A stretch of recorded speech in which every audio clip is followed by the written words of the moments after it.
사람은 누구나 자기 입장에서 생각하고 판단하고 행동하지요. 들리는 대로 듣는 게 아니고 듣고 싶은 대로 듣습니다. 보이는 걸 객관적으로 보는 게 아니고 내가 보고 싶은 대로 보는 겁니다. 라반과 그의 아들들의 행동을 요약하자면 이렇습니다. 야곱이 처음 아람에 왔을 때 라반은 적어도 목축에 있어서는 성공적인 사람이 아니었습니다. 넉넉하지를 못했죠. 그러나 얼마 안 가서 그는 큰 부자가 됩니다. 자기가 잘해서 그런 게 아니지요. 야곱이 하는 일에, 야곱이 맡은 일에 하나님이 복을 주셔서 그렇습니다. I will indeed bless you 라는 게 하나님이 맺으신 언약의 조건이기 때문입니다. 하나님이 언약에 신실하셔서 야곱이 손을 대는 일에 복을 주셨기 때문에 그랬던 거죠. 그리고 야곱이 목축에 있어서는 워낙 달인이었기 때문에 그런 점도 있었습니다. 그러니 사실 라반이 부자가 된 것은 야곱 덕분이었던 거죠. 그럼에도 불구하고 야곱이 잘 되는 것을 라반은 봐주지를 못합니다. 야곱이 횡령을 했다며 나쁜 말을 지어내면서 결국에는 야곱의 것을 다 빼앗고 평생 노예로 부려먹으려고 수작을 벌였죠. 철저하게 이기적이고 자기 중심적인 인간의 전형이었습니다. 야곱이 바로 이런 사람들 틈바구니 속에서 20년의 세월을 보낸 것이거든요.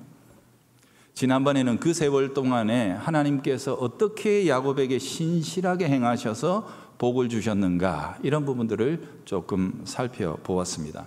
오늘은 그렇게 복을 받고 집으로 돌아가는 야곱의 뒷모습과 그리고 앞모습이라는 이 두 가지의 모티브를 가지고 은혜를 이어가려고 합니다. 야곱이 지금 집으로 돌아가는 모습을 보면 떠난 곳 바단 아람에서 보면 뒷모습이 보일 거고, 그죠? 향하는 곳 목적지 가나안 땅에서 보면 앞모습이 보이지 않습니까? 그 뒷모습과 앞모습이라는 주제어를 가지고 살펴보려고 하는데요. 이렇게 구성해 놓고 보면 참 재미있습니다. 왜냐하면 이 두 개의 모습 속에는 하나님이 정말 야곱 네가 이런 사람이 됐으면 좋겠다 하는 바로 그 기대가 그대로 성취되고 담겨 있기 때문입니다. 그래서 첫 번째, 야곱의 떠나는 뒷모습입니다. 세상의 악에 대해서 승리하는 자로 떠나라. 이것이 하나님의 마음입니다. 라반과 헤어지는 과정을 여러분 생각해 보십시오. 야곱이 떠나야 할 징조가 중첩돼서 아주 강하게 나타나는 것을 보았지요. 첫 번째로는 라반과의 사이에서 돌이킬 수 없을 정도의 극단적인 갈등과 불화가 생기고 맙니다. 두 번째로는 바로 그 즈음에 하나님이 말씀을 주세요. 이제 됐다. 네가 떠나야 되겠구나 라고 이제 그렇게 말씀을 하셨던 건데요. 여러분, 그리스도인의 삶은 무조건 심플 라이프여야 합니다. 세상을 살아가는 그리스도인의 삶은 복잡하면 안 됩니다. 아주 단순하고 심플해야 합니다. 주님의 뜻이라면 그 어느 것에도 매여서는 안 되는 거죠. 어떤 것도 우리를 붙들어 둘 수 있는 것이 이 세상에 있어서는 안 되는 겁니다. 제가 예전에 항상 목양실에 제 시선이 가는 곳에 붙여놓았던 글귀가 있습니다. 그물에 걸리지 않는 바람처럼. 참 유명한 문구인데요. 그걸 보면서 하나님 앞에 제 마음이 참 간절했습니다. 하나님, 이 세상에 그 어떤 것도 제게 필연이 되게 마시고 어떤 것도 저를 천착하도록 붙들어 매는 것이 땅에는 없게 해주십시오 라는 그런 간절한 마음이 있었습니다. 그래서 여기는 내 집이야, 여기는 내 영토야, 여기는 내 거야 라고 생각하는 것이 이 땅에는 아무것도 없는 사람이 되고 싶습니다 하는 마음으로 늘 그 문구를 보면서 제가 기도했던 기억이 있습니다. 여러분, 야곱의 경우를 보십시오. 그에게 극단적인 갈등이 그곳에서 일어났을 즈음에 야곱은 이곳이 과연 내가 머물러야 할 곳인지를 생각했어야 하지요. 어쩌면 그 갈등은 야곱에게 떠나라고 요구하시는 하나님의 사인이었는지도 모릅니다. 하나님은 그런 것들을 통해 우리에게 세상에 도취되지 않도록, 세상에 천착하지 않도록 인도해 가시지요. 그때로 생각해 보면 야곱은 너무 잘 나가는 중 아니었습니까? 이 잘 나가도 이렇게 잘 나가면 곤란하죠. 왜? 종인데 신부는 종인데 주인보다 훨씬 더 큰 부자가 돼버리고 말았거든요. 그러니 이거는 내가 제일 잘 나가. 그래 바로 이런 때 우리는 세상과 짝하기 쉽습니다. 그냥 내비두면, 아니 그런 순간에는 말씀을 주셔도 모든 게 잘 돌아가고 있는데 그저 내 수준으로 지금이 다 괜찮은 거야 라고 합리화시키면서 말씀이 안 들어올 가능성이 있어요. 그래서 하나님께서는 먼저 견딜 수 없는 고통과 갈등과 불화가 야곱의 삶에서 일어나도록 만드시는 거예요. 바로 이런 과정 속에서 우리는 세상과 짝하는 영적인 무감각을 극복해낼 수 있습니다. 그리고 그 속에서 하나님의 말씀이 깊숙이 우리의 영혼에 들어오는 경험을 하게 되죠. 그래서 하나님께서 떠나라고 하실 때 미련 없이 떠날 수 있는 수준으로 성장하게 되는 겁니다. 창세기에 보면 두 여인이 나오는데 하나님 떠나라 하실 때 제대로 떠나지 못하는 사람입니다. 첫 번째가 이 야곱이 사랑했던 라헬이죠. 하나님 떠나라 하신 말씀이 분명한데 라헬은 그냥 떠나지 못하고 무엇을 훔쳐갑니까? 아버지의 드라빔을 훔쳐갑니다. 그게 무슨 역할이라 그랬죠? 나중에 혹시라도 일이 꼬여가지고 우리가 이 땅으로 돌아오게 되면 자기 지분을 주장할 수 있는, 봐라 아버지가 드라빔 내게 줬다, 이런 일종의 뭐랄까 유언장과도 같은 역할을 할 수 있는, 권리를 주장할 수 있는 거죠. 그러니 라헬의 마음은 그 땅을 떠나질 못했던 거예요.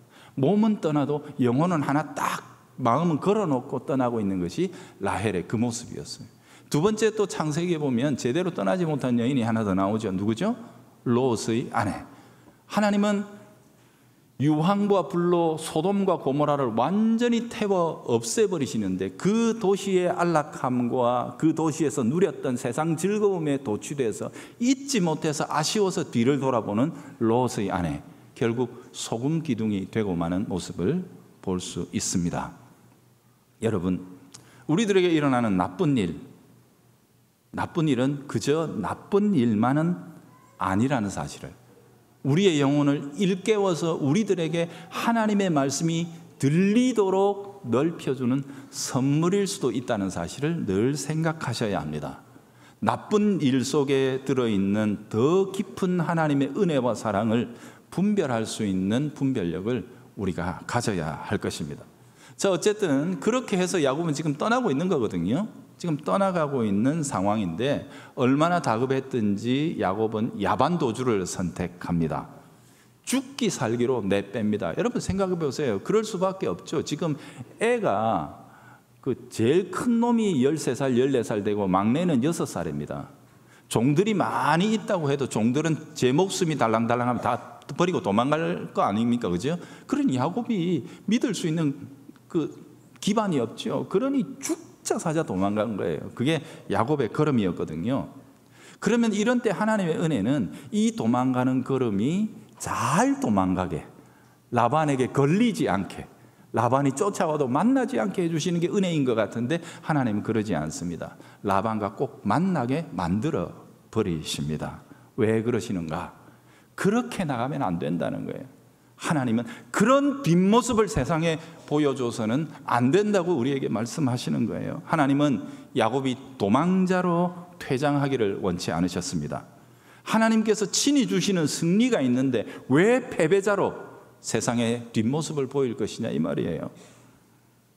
전에 우리가 제대로 설명하지 않고 넘어갔던 부분이 있기는 있습니다. 창세기 31장 36절에 보면 야곱이 노하여 라반을 꾸짖는 장면이 나옵니다. 여러분 이건 너무 상황이 안 맞죠?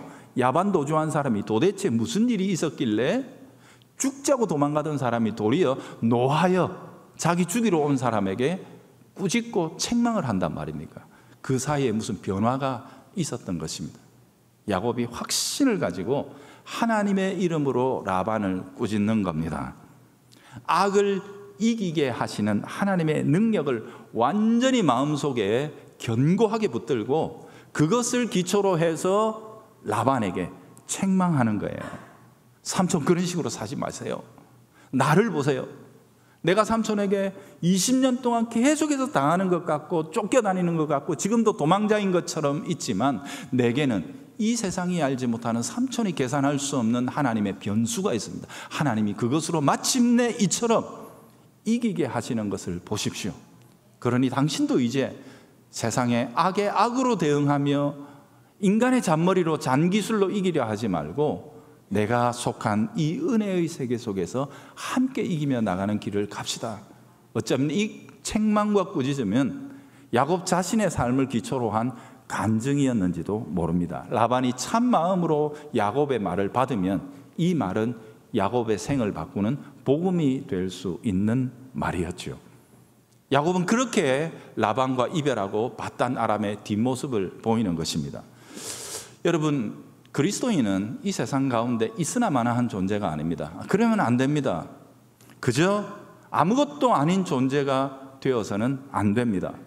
주님은 분명히 우리들에게 너희는 세상의 빛이요 소금이다. 너희가 빛이며 소금이다. 세상의 맛을 결정짓는 자, 세상의 빛과 어둠을 결정짓는 자가 바로 너희다. 나는 너희를 그렇게 세웠다고 주님은 말씀하셔요. 이 세상이 만약에 좀 더 살맛나는 세상이 된다면 그것은 바로 너 때문이다.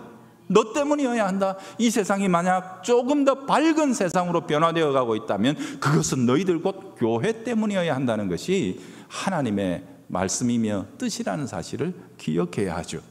그러니 여러분, 우리는 결코 이 세상에서 우리가 어떤 공동체에, 어떤 직장에, 어떤 그룹에, 어떤 사람들과 어울릴지라도 그저 그들이 보기에 우리는 하찮게 라반이 야곱을 20년 동안 대했던 것처럼 그저 장기판에 졸로밖에 안 본다 할지라도 결코 우리는 그런 존재가 아니라는 것을 기억해야 합니다. 우리는 신앙인의 맛과 빛을 잃어버려서는 안 됩니다. 하나님은 그것으로 마침내 우리가 이 세상을 혹은 그 공동체를 등지고 나올 때 우리의 뒷모습이 승리자가 되게 하시는 분이신 것을 믿어야 합니다. 우리는 세상 변혁의 주체가 되어 적극적이고 능동적으로 이 세상을 변화시켜 나가는 사람이 되어야 합니다. 주님이 주시는 승리를 믿고 당당하게 서야 합니다. 내가 믿는 하나님이 세상보다 크다, 세상보다 강하시다, 세상보다 부요하시다, 세상보다 지혜로우시다, 이것을 붙들고 우리가 살아야 합니다. 그래서 우리는 악에게 지지 말고 선으로 악을 이길 수 있다는 이 분명한 신앙으로 세상과 대응하며 살아가야 할 것입니다. 하나님은 야곱의 뒷모습이 도망자로 그치기를 원치 않으셨습니다. 하나님은 그를 붙들어 세워 복음으로 세상을 꾸짖는 승리자가 되도록 인도해 주셨음을 기억해야 합니다. 여러분, 여기에 계신 우리 모든 성도들도 우리가 토요일 저녁에 세상의 일과를 마감하고 주일을 준비하며 나올 때 우리의 뒷모습에서 세상은 승리자의 영광을 읽어낼 수 있어야 할 것입니다. 두 번째, 이제 가나안 땅을 향해 나가는 야곱의 앞모습입니다. 화해자입니다. 여러분, 32장 1절은 굉장히 재미있게 이어지고 있죠. 31장에는 라반과의 그 이벤트가 마무리되면서 그토록 두려웠고 그토록 떨었던 세상에 대해서 야곱이 어깨를 딱 어깨뽕을 잔뜩 넣고 그러면 안 돼! 라고 꾸짖으며 믿음의 승리를 외치며 뒷모습을 보여주는 장면으로 끝이 나잖아요. 그러니까 잔뜩 지금 영적으로 부풀어서 지금 향하고 있는데 32장 1절에서는 뭔가 더 거대한 이벤트가 하나 펼쳐집니다. 뭡니까? 그가 가는 앞길에 하나님이 영안을 여셔서 정말로 놀라운 장면을 보게 하시는 거예요. 하나님의 사자들입니다.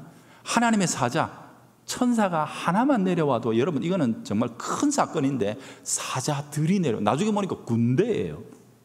군대가 내려와 있는 거예요. 이걸 보고 야곱이 놀라가지고 그 장면을 뭐라고 부릅니까? 마하나임이라고 부르는데 이거는 두 개의 무리라는 뜻입니다. 두 개의 집단이라는 뜻입니다. 하나는 뭡니까? 야곱 자신의 집단입니다. 지금 아까도 얘기했지만 겨우 14살짜리 아들, 6살짜리 막내, 그 가족, 그 다음에 종들 많이 있다고 해도 그냥 언제라도 도망갈 수 있는, 그죠? 그리고 많은 재산, 이게 야곱의 이 땅에서 눈에 보이는 한 무더기였다면 거기에 영안을 열어 그 옆에 하늘로부터 내려온 하나님의 천군 천사들이 야곱 옆에 진을 치고 함께 동행하고 있는 모습을 본 거예요. 그래서 두 개의 진영이다 라고 이렇게 야곱이 이름을 붙였던 것입니다. 혼자 가는 줄 알았는데 하나님이 그의 영안을 열어 그와 함께 하늘의 천군 천사들이 동행하는 모습을 보여주신 것입니다.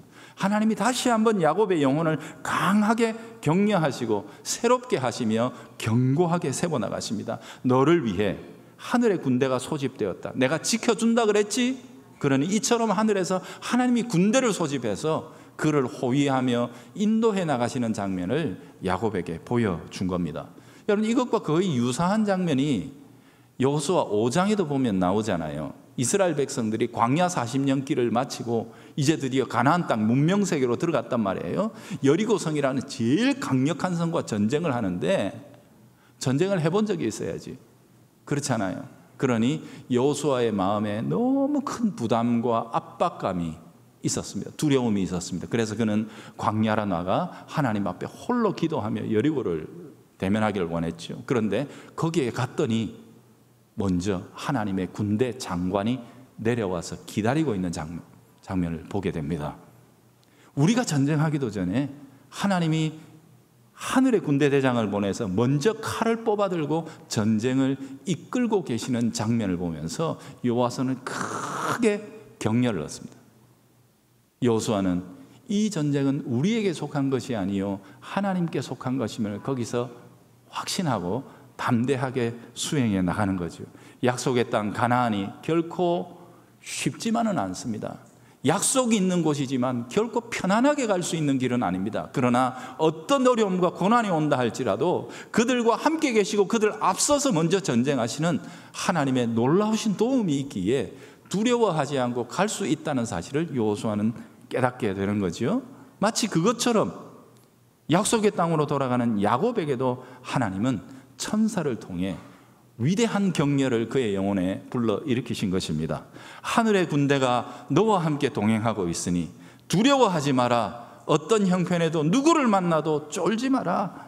그렇게 하나님께서 말씀하신 거예요. 여러분, 그러면 뭐가 문제가 된단 말입니까? 도대체 하늘의 군대가 야곱의 보호자란 말이에요. 그런데 그 장면을 보고 난 2장 2절부터인가요? 야곱의 모습이 독특합니다. 그러면 우리는 안 그래도 지금 라반 이겼죠? 그죠? 그래서 딱 막 뽕이 들어갔는데 천군 천사까지 보니까 뽕이 더 들어갈 거 아닙니까? 그죠? 이 꽃배기로 들어가가지고 더 당당하게 나갈 것 같은데 오히려 야곱의 영혼이 차분하게 깔아앉습니다. 그리고 그 뒤에 행하는 그의 행동을 보면 굉장히 조용합니다. 좀 이상하게 보일 정도입니다. 제일 먼저 선택한 것은 에서에게 사람을 보내는 겁니다. 놀랍죠? 아버지 집에 가면 누구에게 먼저 보내야 됩니까? 아버지 집에. 아버지 제가 돌아갑니다 하고 그래야 되는 거예요. 거기가 꿈의 자리 아닙니까? 그죠? 그런데 아버지에게 저 멀리 떠나 있는 에서에게 먼저 사람을 보내는 거예요. 선물을 잔뜩 챙겨서 보냅니다. 4절에 보면 형에게 심지어 야곱이 자기를 어떻게까지 겸양합니까? 형님은 내 주 에서라고 부르고 그의 종 야곱이가 왔습니다 라고 이런 식으로 묘사합니다. 여러분, 이것은 야곱의 일생에 있을 수 없는 일입니다. 아버지 집에 있을 때의 야곱의 일생일대의 소원이 뭡니까? 형을 이기는 겁니다. 그렇지 않습니까? 그래서 팥죽 한 그릇 가지고도 속이고 아버지 축복도 속여서 빼앗을 만큼 언제든 형은 이겨야 되는 대적으로 그의 마음속에 존재했는데 이제 도리어 야곱이 형을 내 주라고 부르고 자기는 종이라고 낮추는 희한한 이 워딩을 하면서 선물을 형에게 보낸단 말입니다.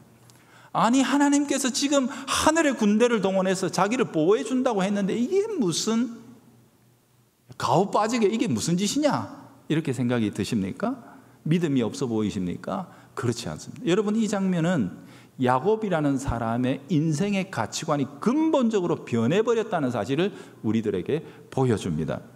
야곱에게 이제 에서는 더 이상 이겨야 할 대상이 아닙니다. 내가 밟고 일어서야 할 경쟁의 대상이 아닙니다. 자신과 조화를 이루고 함께 협력하고 변화시켜야 할 이웃으로 야곱은 에서를 받아들인 것입니다.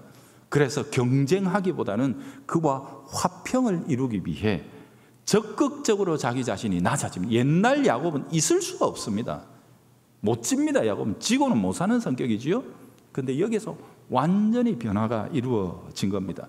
평강을 위해 먼저 낮아지고 양보하고 희생하는 선택을 한 겁니다. 야곱이 어떤 사람인데 장사를 하려면 팥죽 한 그릇 가지고 남의 장자권을 홀라당 걷어먹는 사람이 야곱인데 20년 동안 어떻게 모은 재산인데 그걸 형한테 뚝 띄워준단 말입니까? 있을 수 없는 선택이 지금 자꾸 펼쳐지고 있는단 말입니다. 야곱에게 샬롬이 돈보다 더 소중한 가치가 되어 있는 겁니다. 13절 이후에 보면 더 보냅니다. 형에게 세 대로 나눠가지고 선물을 또 왕창 보냅니다. 뼈가 시리고, 그죠? 살이 떨어져 나갈 것 같은데 야곱에게 아깝지 않습니다. 그것보다 화평이 더 중요하다고 생각하는 것입니다. 에서의 입장을 생각할 줄 아는 거예요. 입장을 바꾸는 역지사지가 되는 거죠. 에서의 입장에서 저놈은 팥죽 한 그릇 가지고도 장자권을 거덜내는 놈이라면 선물 요래 보내놓고 뒤에 무슨 짓 할지 모른다. 당연히 그렇게 생각하죠. 그죠? 그러니 형이 400명의 군대 모아가지고 여기 무슨 짓 농간을 부리노 하고 오는 거예요.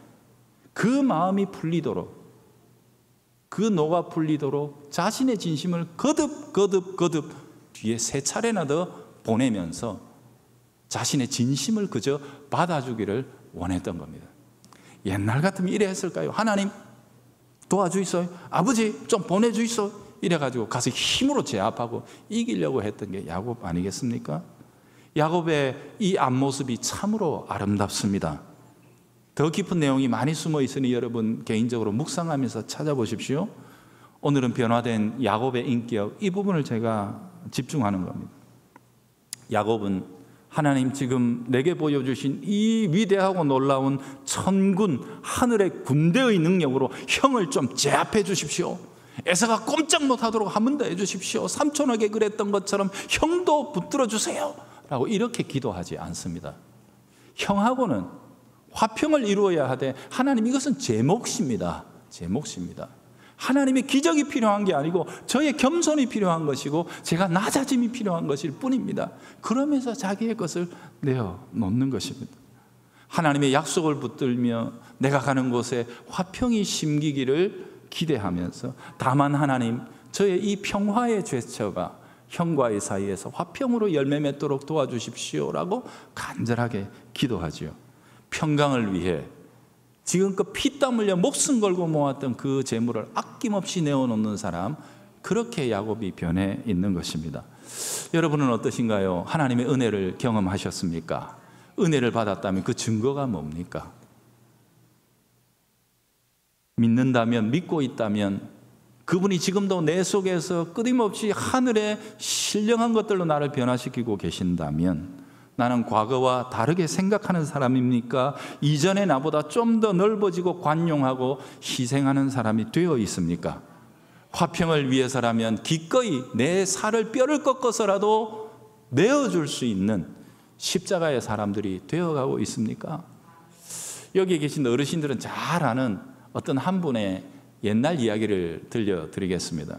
술과 기생, 주먹질로 세상에서 아나꼴 호랑이라고 이렇게 별명을 붙여가지고 폐륜하였던, 깡패였던 개망나니가 되어서 사람들이 장이 모이는 날 이번 장에 김익두 안 오게 해주세요 라고 선앙당에서 막 쌓아놓고 빌었다고 그러죠.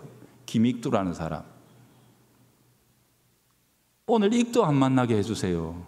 그렇게 빌고 다녔던 그 사람이 예수 믿고 목사가 됐다는 것 아닙니까?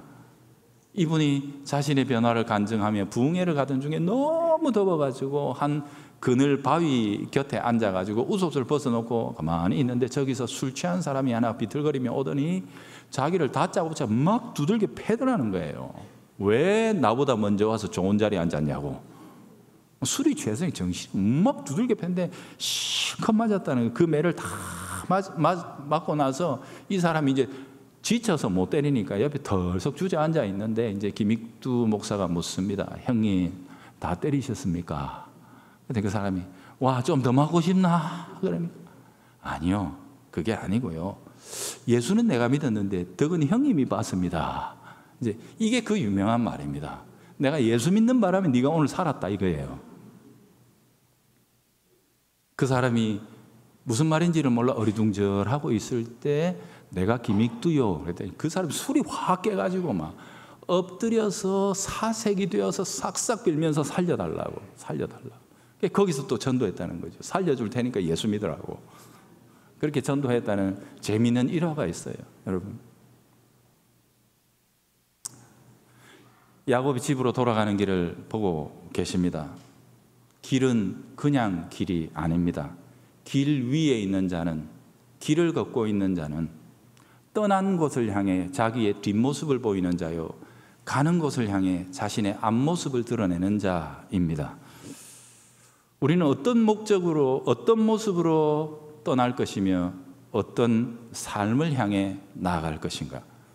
그리스도인들의 삶은 본향을 향해 길을 떠나는 순례자입니다. 우리가 떠나온 것을 향해 뒷모습으로, 그리고 나가는 곳을 향해 앞모습으로 길을 걷는 나그네들이죠. 하나님은 자기의 종들이 세상 악에 대하여 선으로 악을 이기는 승리자, 복음으로 세상 악을 꾸짖고 세상을 새롭게 만들어 나가기를 원하는 복음의 전파자들이 되기를 원하십니다. 또한 우리의 얼굴을 들어 이웃을 향해 화평케 하는 자가 되기를 원하십니다. 화평을 위해 적극적으로 희생하고 십자가를 지는 사람들이 되기를 원하십니다. 악을 향한 승리자의 뒷모습으로, 이웃을 향한 화해자의 얼굴로 이 한 주간도 주님과 동행하며 우리에게 맡기신 곳의 삶을 감당하는 성도들이 되기를 바랍니다. 하나님 아버지, 감사합니다.